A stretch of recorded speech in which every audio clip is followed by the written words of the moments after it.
Okay, I'll be explaining how fats, basically lipids, and cholesterol move throughout the body. Its absorption and whatever in this graph or figure.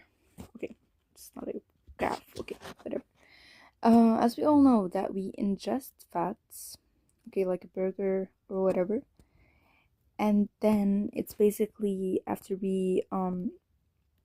it's broken down by lipases, by enzymes, like from our gastric lipase, gastric enzymes, or like lingual enzymes, right? It's gonna reach the intestine, and then basically it's the triglycerides are gonna be broken down into glycerol and fatty acids, as we know, right? And it's gonna gather back again into the chylomicron, so it's gonna turn back into the triglycerides again, and it's gonna go into the bloodstream, which is the capillaries, right?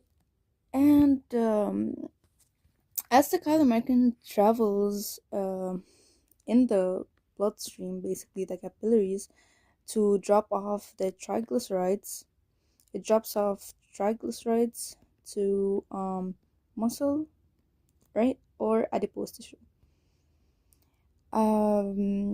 Now there's gonna be some remnants of the chylomicron, right, and cholesterol, which both are gonna go to the liver. So there's gonna be chylomicron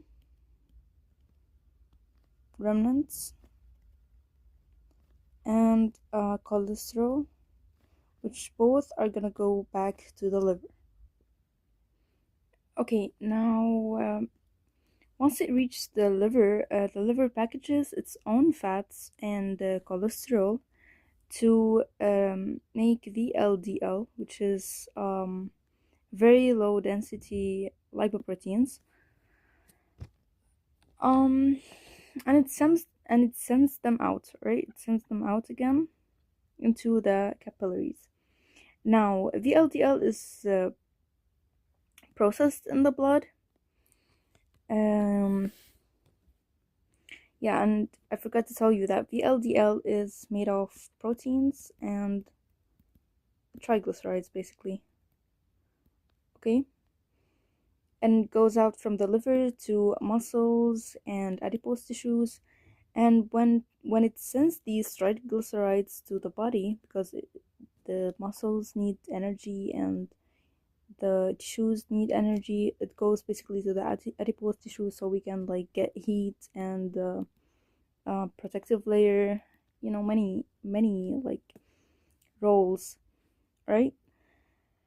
So after it's sent to different parts of the body, it's gonna turn into LDL because it's gonna like lose its role and it's gonna send enough triglycerides. Okay, and now LDL is the main particle that's gonna deliver cholesterol, okay, to the body tissues. And here we have HCl, okay, that acts as a hunter. It actually picks up excessive cholesterol in the body, okay, and brings it back to the liver. So HCl, is gonna gather cholesterol, right, and it's gonna bring it back to the liver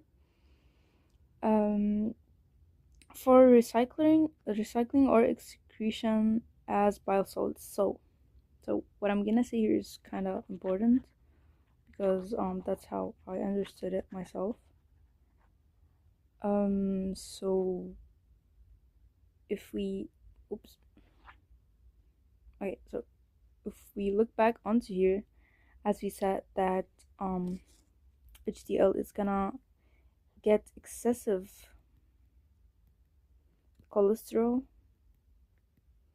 and turn it into the liver, okay, it's gonna basically give it to the liver. So excessive cholesterol actually can turn into bile salts, all right, And as we know, that bile salts can break down fats. Okay, it's actually emulsifies. Oops, fats. Okay, whatever. My handwriting isn't good. Okay, it emulsifies fats, and then the cycle just goes back again and again. So that's how the body works. That's how it's made out to be in this cycle. And here is said that excess cholesterol in the hepatic tissues, like I said, it's transported back to the liver by HDL.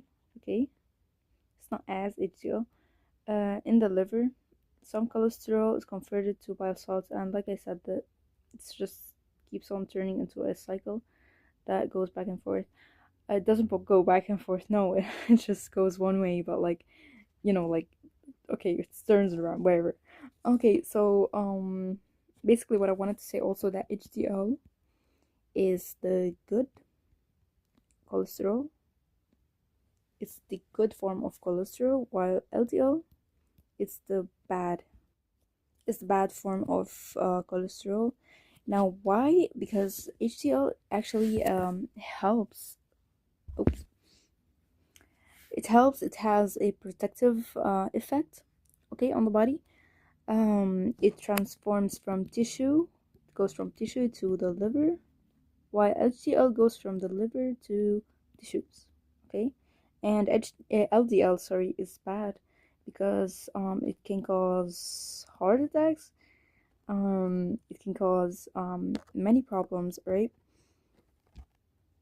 It can lead to, basically it's bad because it can lead to like plaque buildup, okay, which is gonna stop the capillaries, and it's gonna just plug, like act as a clog, my bad, clog the blood flow in your body, so you're gonna get heart attacks, heart diseases, and all that. Okay, so thank you.